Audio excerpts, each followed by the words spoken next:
7ই ফেব্রুয়ারি। আচ্ছা, দেখা করতে যাওয়ার পথে ওর জন্য 10টা লাল গোলাপ কিনলাম টালিগঞ্জে মেট্রোর সামনে থেকে। দাম শুনে তো আমার রেটিনায় সর্ষে ফুল। অন্যান্য দিন যে গোলাপ মাত্র 5 টাকা করে নেয়, আজ সেগুলোই 30 টাকা। এই নিয়ে 10 বছর হলো আমাদের সম্পর্কে। মহারানীর আবদার, বছরের সঙ্গে সঙ্গে গোলাপের সংখ্যা বাড়াতে হবে। তার মানে এই পরের বছর 11টা, আর আজ থেকে 40 বছর বাদে 50টা। এটা আবদার না গভর্নমেন্ট নোটিশ মাঝে মধ্যেই গুলিয়ে যায় আমার। 8ই ফেব্রুয়ারি। আজ এই নিয়ে প্রায় 3729 বার প্রপোজ করতে হলো ওকে। এই প্রপোজ ডে তো একটা অজুহাত মাত্র। প্রথম মহিলা ভালোভাবেই প্রত্যুত্তর দিতেন, তারপরে একটা নতুন কায়দা শিখলেন। প্রায় ঘাড় ধরে প্রপোজ করিয়ে নেয়ার পর চুপ করে আকাশের দিকে তাকিয়ে থাকতেন। আমি তখন বলতাম, কিরে উত্তর দিলি না যে? অনেকক্ষণ চুপ করে থাকার পর মুচকি হেসে বলতেন, ভেবে দেখবো। আর আজ তো কিছুই বললেন না। খানিকক্ষণ চুপ করে থাকার পর একটা মৃদু হাসির শব্দ পেলাম মনে হলো। বুঝলাম ওটাই ওর উত্তর। 9ই ফেব্রুয়ারি। চকলেট নিয়ে হ্যাংলামোর একটা লিমিট থাকে। একবার অটোয় যেতে যেতে একটা বাচ্চা ছেলের ক্যাডবেরিতে টুক করে ভাগ বসিয়ে দিলেন ভদ্রমহিলা। বাস, তারপর কি কাণ্ড! লোকের খিদে পায়, কবিতা পায়, ওনার চকলেট পায়। তবে মোটা হয়ে যাওয়ার ভয়ে কখনোই নিজের টাকায় কিনে খান না। আজ ওর জন্য একটা বড় চকলেট কিনে নিয়ে যাওয়ার সময় দেখলাম রাস্তার অন্য পাড়ের ফুটপাতে একটা ছেলে তার প্রেমিকার জন্য একটা আমার মতো বড় চকলেট কিনে নিয়েছে। দেখে মনে হলো তার মানে আমি একা নই। 10ই ফেব্রুয়ারি। আর শরীরটা খারাপ থাকায় আর দেখা করতে যেতে পারিনি। এই রকমটাই মহিলাকে জানিয়েছি।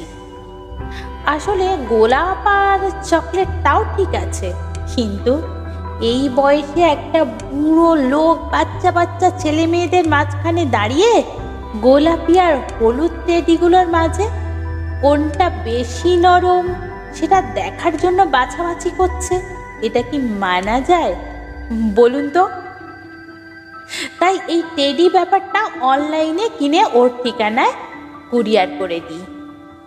প্রথম বছর মহারানী একটু রাগারাগি করেছিলেন, কিন্তু তার পরের 2 বছর, মানে এই শেষ 2 বছর, আমার অসুবিধাটা মহারানী বুঝতে পেরেছে, কিছু বলেন। 11ই ফেব্রুয়ারি। তুমি দিনে 5টার বেশি সিগারেট খাবে না, প্রমিস? আমি ছাড়া অন্য কোনো মেয়ে ছবিতে লাভ রিয়াক্ট দেবে না, প্রমিস?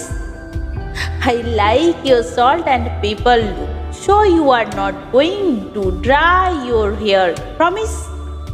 এই ছিল মহিলার গত 3 বছরের প্রমিস করানোর নমুনা।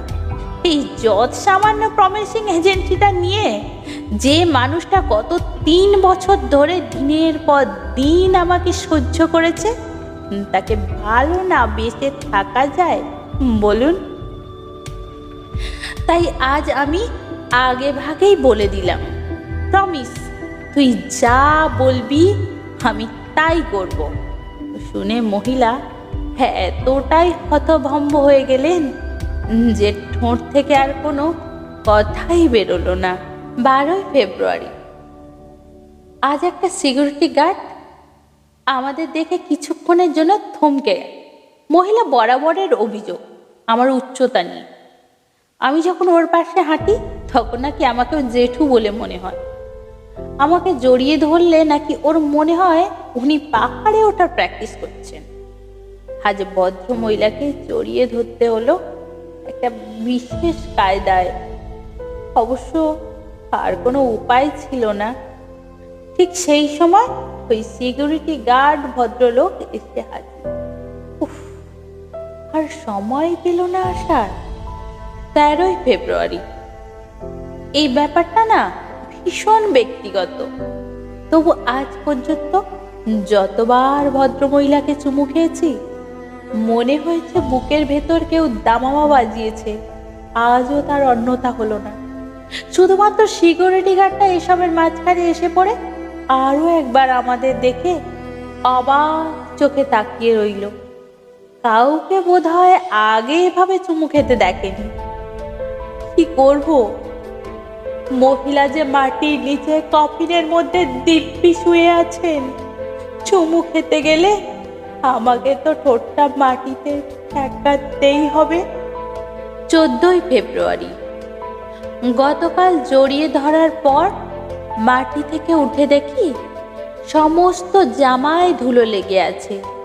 এই সিকিউরিটি গার্ড ভদ্রলোক নিঘাত আমাকে পাগল ঠাউরেছেন।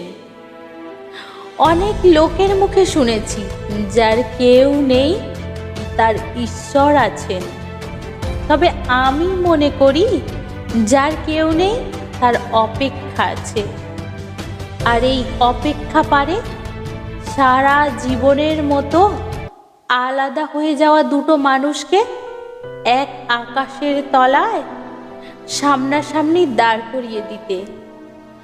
গত 8 মাস ধরে তুমি আমার পাশে নেই, কিন্তু আমার থেকে অনেক দূরে মাটির নিচে যে তুমিটা চুপ করে শুয়ে আছো, আমি জানি সে অপেক্ষা করছিল এই 7টা দিনের। এই 7টা দিন কারো চোখে লোক দেখানো, কারো চোখে আদেখলাফনা, কারো চোখে কলোনিয়াল হ্যাংওভার। আমিও মাঝে মাঝে বিরক্ত হতাম এই 7টা দিন আসলে, কিন্তু আজ তুমি যখন আমার পাশে নেই তখন বুঝতে পারলাম এই 7টা দিনের মাহাত্ম্য। এই যে বছরের নির্দিষ্ট 5টা দিনে ধুমধাম করে দুর্গাপুজো হয়, এই যে বছরের নির্দিষ্ট একটা দিনে ঈদ পালন করে মানুষ, এই যে বছরের নির্দিষ্ট একটা দিনে সমস্ত শহর ঝলমল করে ওঠে ক্রিসমাস পালন করার জন্য, এগুলো তো বছরের যে কোনো দিনই হতে পারত। কেন হয় না? কারণ তাহলে অপেক্ষা নামক শব্দটাই চিরতরে মুছে যেত উৎসবের অভিধান থেকে।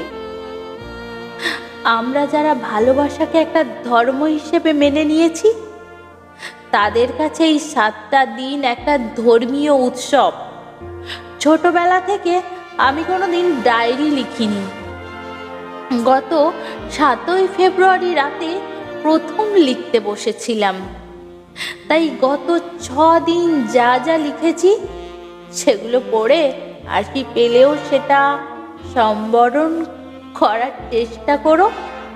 আজ এই পাতাটা এখানে বসে লিখছি কারণ তোমার ইচ্ছে ছিল আমার প্রেমপত্র লিখতে দেখার। এই লেখাটা শেষ হওয়ার পর ডায়েরির 7টা পাতা আমি রেখে যাব এখানে, সাথে নিয়ে যাব এমন একটা ডায়েরি যাতে চাইলেও এই 7 দিনের কোনো দাগ কাটতে পারবে না। আবার এভাবেই পরের বছর এই দিনে একটা ডায়েরি হাতে নিয়ে বসবো তোমার সামনে। যাওয়ার সময় রেখে যাব আরো 7টা পাতা। ততদিন অপেক্ষা করো, কেমন? By the way, security guard ভদ্রলোকের সাথে আজ ঢোকার মুখে দেখা হলো। কাল ওভাবে কফিনের ঠোঁট ঠেকিয়ে রাখার কারণটা জানার পর টানা 5 মিনিট জড়িয়ে থাকলেন। তুমি ছাড়া কেউ প্রথম আমায় এতক্ষণ জড়িয়ে থাকলো। হিংসে হচ্ছে না তো?